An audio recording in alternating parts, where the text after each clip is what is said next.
Well, some of the best olive oil in California is made in Yolo County.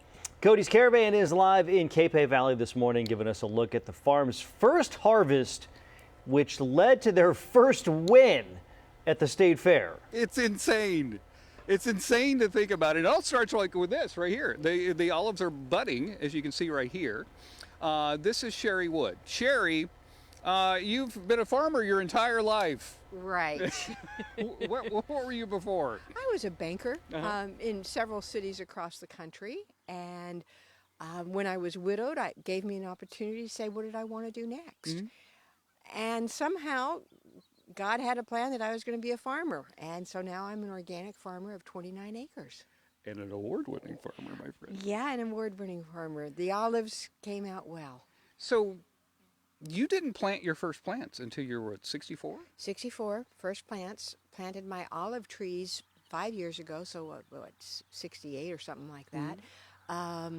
And because Capay Valley has got such beautiful soil and the great Mediterranean climate, which is perfect for olives, it worked. That and a lot of help from UC Davis and people who helped me along the way, fellow farmers giving me advice. I get lots of advice from fellow farmers. I bet you do. I bet you do. Matter of fact, when you first were discussing this and you started telling people this is what I think I want to do and stuff, did they think this lady's crazy? No, actually, one of my neighbors came and said, you got 10 acres you're not doing. 10 acre minimum will be great for olives. Why don't you think about olives? And I was like, oh, okay. So I started thinking about olives, and within a year was able to get the grove in, and that takes a lot of work, but we got the grove in. And the trees were so little I couldn't tell the difference between the varieties. They were smaller than the little pink tubes. And then we just took care of them and irrigated and pruned when necessary, and I had a harvest. You had a harvest. You had a harvest. I think there's a lot to learn from.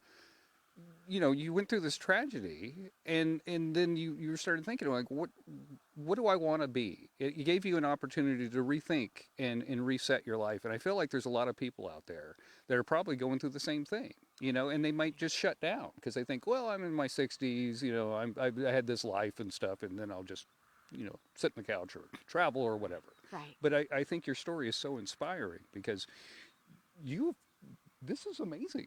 This is amazing. Thank you, Cody. At 61, I knew I had many years ahead of me, and I wanted them to be vibrant. I wanted them to be full. And, you pick yourself up and you go forward. And, I knew nothing. I didn't even know if I could grow. But there's books, and there's YouTube, and there's the internet, and I just was really feeling spunky. So I just did it. And then look at all this. Look at all this. Could you ever imagine? No. It's inspiring, and every day I get to wake up. Thank goodness it's not cold. Every day I get to wake up and come out and oversee the farm and observe and see what's going on. It's beautiful. We will take you on a tour. We're going to show you that delicious olive oil that won the award from the state fair this year. That is insane to me. Your first harvest, it doesn't happen like that. You know that, right?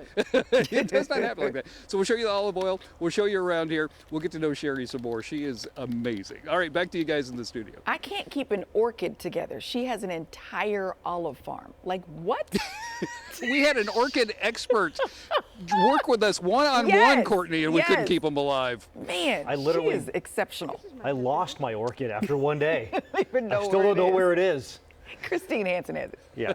Thanks, Cody. Thanks, Coach.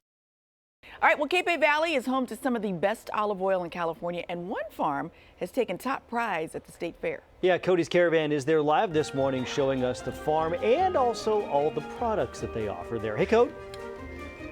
Yes, I am, and I'm hanging out with my new favorite person. This is Sherry Wood. She's a farmer. You were saying that the segments that we already did, your sister watched, and what'd she say? She thought you were very animated. Well, yeah. Okay, I want to try your award-winning olive oil. Thank you, Cody. So one of the things is we want to keep it warm. We want to swirl it. Okay. We're going to sniff it. Sniff it? Oh, it's green, very grassy. Then we're going to take a sip. And we're going to slurp. And there's a... Oh, and there's a peppery taste at the end of the flavor. Yes. That's the polyphenols, which are very good fats in olive oil. So the more peppery, the more polyphenols, the better it is for you. The better for you. Yes. See, I'm learning stuff. I'm learning stuff. That is delicious. I can see why you won these major awards at the fair. And when you get the awards, you get this little sticker that goes on your stuff. You get to buy the sticker. Are you going to buy this? Buy the sticker. So one of the things about our French blend, the French varieties are not that common here in California. So I have 3 French varieties that I grow on the farm, and we blended 2 of them to make this wonderful, flavorful thing. So bringing 2 oils together made a better flavor than if they were each individual. Oh, I see. So that's why we won Best Blend. Okay, okay. So it's a French blend, and it's a little unusual in California, and we're thrilled. It is delicious, delicious. Can we show them around here a little bit, some of the products? Okay. So you can come out here, you can get lavender ice cream. Yes. Made for us by Davis Creamery. Okay, okay. And then you've got all these lovely lavender products. So I have about 10,000 lavender plants, and we distill 90% of our harvest goes into essential oil, and with that essential oil, we make the products. Lavender essential oil is anti-inflammatory, antibacterial, and antimicrobial, so it's a very wonderful substance to put on your skin. So we make body cream, body butter, sugar scrub, all with organic, 100% lavender essential oil. Let's talk about the tea towels and the happy accident that happened. This is such a cute story. I have a weakness for linens, and I found this line several years ago, and it had lavender, but then I realized after I planted my olive trees that it's got olives. So right now, this is very iconic for my farm to have the lavender and the olives. So beautiful French linens, and they feel great. Let's go over here, because you also have lavender lemonade, lavender coffees. Simple syrup to make a cocktail. Honey, the honey is from bees that are on our farm, and we infuse it with lavender. We have some cookbooks. We sell culinary lavender so that you can cook. I cooked the scones today, and I heard you commenting on that. So lavender is a wonderful, soft flavor. You know, if anything, it's similar to rosemary, but it's not. It's lavender. And it's wonderful either in baked items or on meats, grilled. So lavender. We have lavender tea. You were drinking lavender coffee earlier this month. Delicious, delicious. Can people come out and visit? Oh, we love to have visitors. The farm is open to the public at this time of the year, Friday, Saturdays, and Sundays. In June, we're open Wednesday through Sunday. We bloom in June. Bloom in June. So the lavender plants will be in bloom. And then we close the farm in July, and that's when we do our harvest and our distillation. Oh, okay, okay. By the way, I'm coming back in June. I just want to warning you right now, if I leave today. Coming up, though, there's layers upon layers and layers of this lady right here. She loves monarch butterflies, and she's trying to save the monarch butterflies. We're going to show you the plants that she's planted, and we're going to talk about butterflies. You are fascinating. All right, back to you guys in the studio. That is lovely. Yeah. Monarch butterflies. They are beautiful. Thank you, Code. Thanks, Code.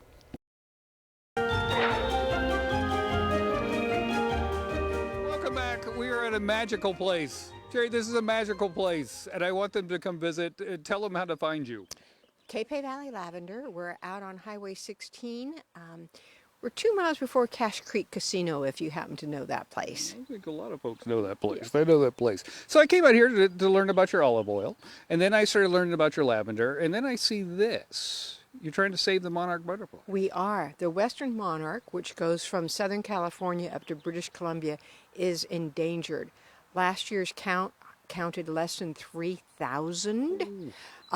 Even in the 1990s, there were millions of monarch butterflies. So we plant milkweed here at the farm, and we also give milkweed seedlings away to people who are going to plant it in their yard. You do? We do.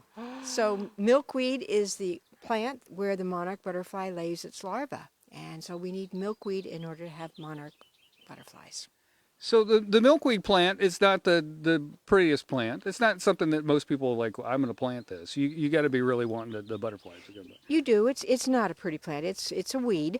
But in the fall it makes these little wispy like dandelion. It flies away, and so you want to protect the milkweed.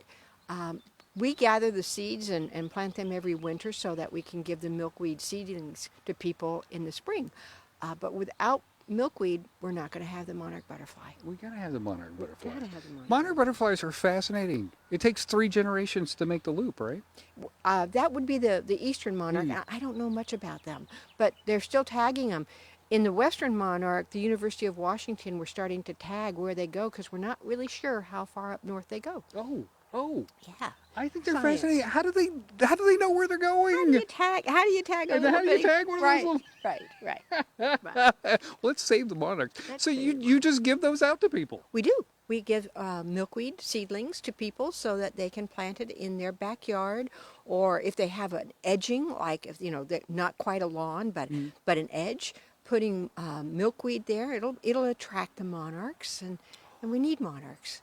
They're just a ray of hope. What is it like out here when the milkweed comes out and the monarchs come out? September is a beautiful month. It's hot, but we've got monarchs all over flitting around. I mean, the most I've seen is 5 monarchs at one time, and I'm trying to take a picture with my camera, and I'm not good. You've got to sit and be there. But we have lots of monarch butterflies here. Naturally, we don't cage them or anything like that. But because we've provided the seed, the plant, so that they can lay their larvae, they find us. You are an angel. You are an angel. And I'm going to prove that she's an angel. We're going to talk about another passion that she has coming up in the 10 o'clock hour.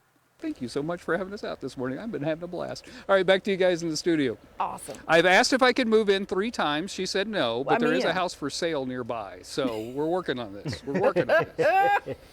Thanks, Code. Cody's Caravan, we came out to Capay Valley to learn a little bit on this Earth Day. And this is one of the most stunning pieces of property. I was in Yountville on Monday.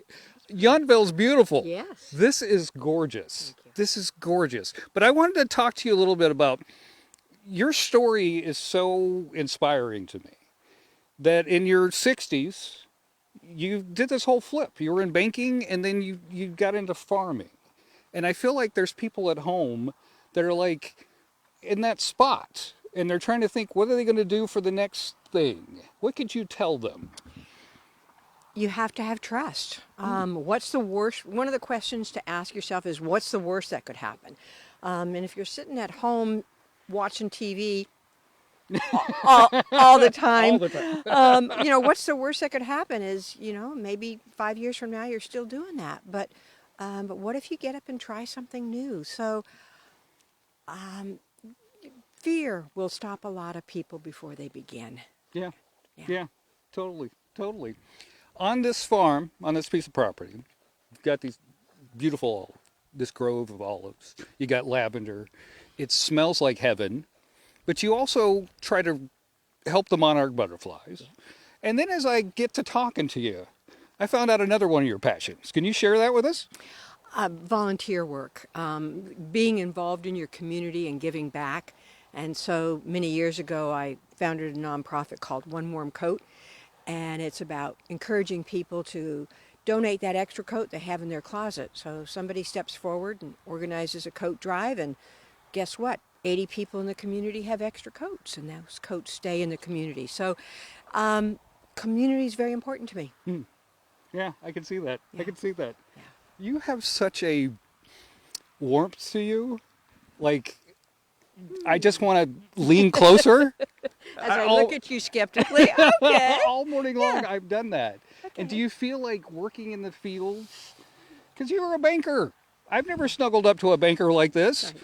But do you feel like being out here in nature in this beautiful California land? Is that the secret sauce? No, it's not the secret sauce. Because people say I reinvented myself or changed myself, and I didn't. I just took on another activities or another occupation. But I believe I've always been a positive, caring person, and I'm just doing it in a different venue.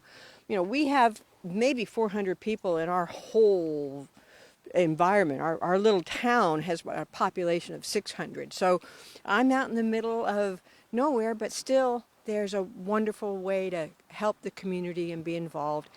Having people out to the farm, having people see the beauty, the part of California that's rural, that's a delight to share it with people. Yeah, it really is. And you can come out here and you can meet her and you can visit. So tell them the times and stuff. Yeah, the farm is open to the public April, May, and June, Fridays through Saturday, Sunday, and then in June we're open 5 days a week, Wednesday, Thursday, Friday, Saturday, Sunday, because that's when we're in bloom. So it's beautiful. We close in the summer because it's hot out in Capay, and then we open again in the fall. Then we'll be having pomegranates and olives and all sorts of things like that. So. Amazing. Thank you for this morning. This has been lovely. Thank This you. has been absolutely lovely. All right. I guess I have to leave. I've asked her if I could move in. She said no. But we'll have to leave. But thank you so much. Thank you, Seriously, Cody. you've inspired the heck out of me today. All right. Back to you guys in the studio.